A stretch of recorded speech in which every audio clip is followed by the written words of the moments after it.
एक लंबे समय पहले तुम्बुरु नदी किनारे तर्कशिला नामक एक राज्य था। वहाँ अलग प्रकार के आलू रहते थे। उनमें से सुंदर और कोमली नामक पति पत्नी के 3 बच्चे थे, जुन्नू, मुन्नी और बन्नी। एक दिन बन्नी उसकी बड़ी बहन मुन्नी के पास जाकर, दीदी, कल रात जोर से बारिश आई थी ना, बहुत सारा पानी भी आया, वो पानी कहाँ चला गया? ऐसे पूछता है। ये सुनकर मुन्नी, अरे बाप रे, इसने शुरू कर दिया इसके उटपटांग सवाल।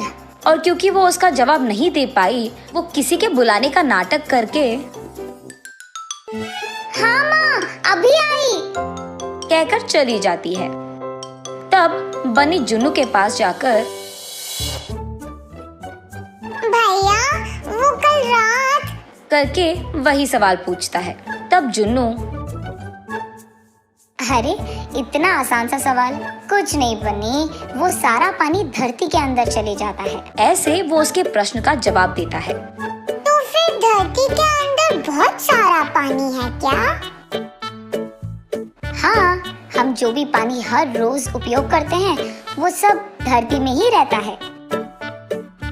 ओह, तो फिर एक दिन क्या धरती पानी से भरकर बलून की तरह फट जाएगा क्या? ऐसे वो भोला बच्चा कहता है। ऐसा नहीं फटता है, हमारा धरती बहुत मजबूत और ताकतवर है।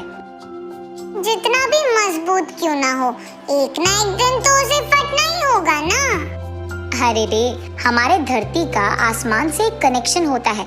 जब भी धरती पे पानी बहुत ज्यादा हो जाता है ना, वो आसमान के बादलों में भरकर बारिश की तरफ बरसता है। ओह, ये है बात, ये तो बहुत प्यारा सेटिंग है। ऐसे कहता है। वो जुन्नू की तरह उस प्रश्न से नहीं भागता है, उसके बजाय उसको अच्छे से उसकी भाषा में समझाकर उसके छोटे भाई का बहुत अच्छा ख्याल रखता है। बन्नी का उम्र सबसे भले ही कम क्यों न हो, वो सबसे ज्यादा तेज था।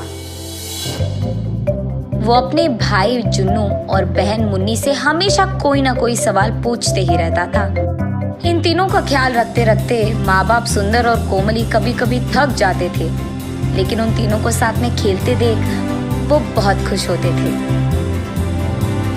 ऐसे ही एक दिन वो तीनों उस राज्य में हो रहे एक बाजार के लिए निकलने की तैयारी करते हैं, मगर उस बाजार तक पहुंचने के लिए उनको तुम्बर नदी पार करना होगा। इसलिए सब एक बड़ा सा नाव चढ़ते हैं। उन सब के साथ ही कुमारी भी उस नाव में बैठती है।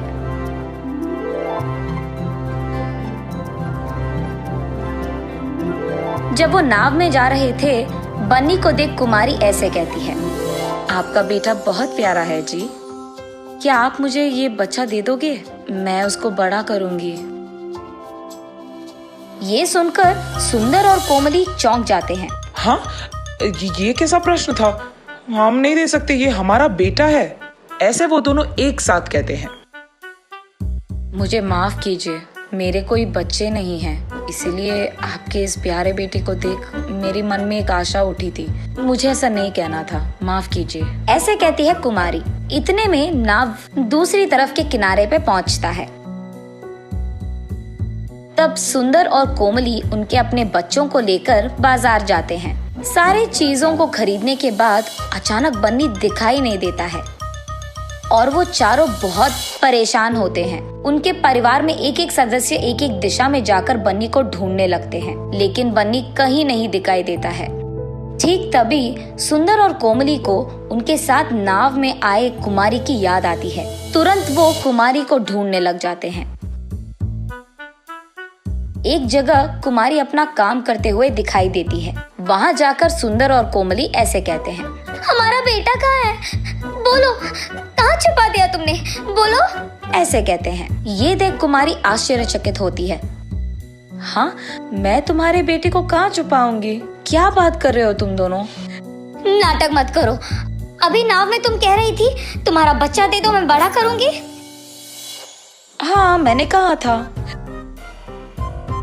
तो तुमने हमारे बेटे को हमसे चुरा लिया? कह दो, कहाँ है मेरा बेटा? ऐसे जोर जोर से रोते हुए उसे पूछते हैं।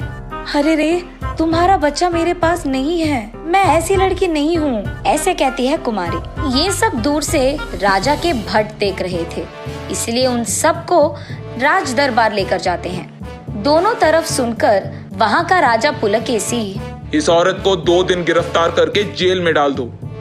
इसका घर, गांव, हर जगह ढूंढ लो। अगर तब भी बेटा नहीं मिला तो इस लड़की को छोड़कर उस बच्चे के बाकी निशानों के लिए ढूंढो। इस सब के दौरान 2 सैनिक बनी को लेकर वही राज दरबार में आते हैं।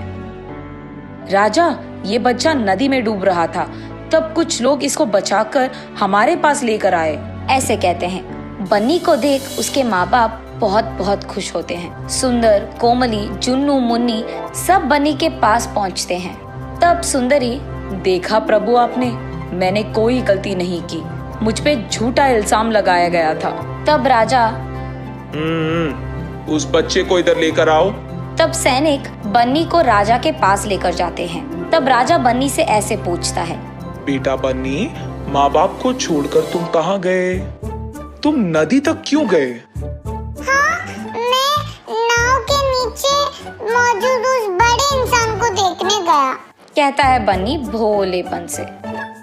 हाँ, वो बड़ा सा आदमी नाव के नीचे था। नाव के नीचे बड़ा सा आदमी क्यों होगा बेटा? किसने कहा तुमसे ये? हुआ ये था कि जब सभी नाव में बैठकर नदी के उस किनारे तक जा रहे थे, तब सुंदर और कोमली कुमारी के साथ बात कर रहे थे।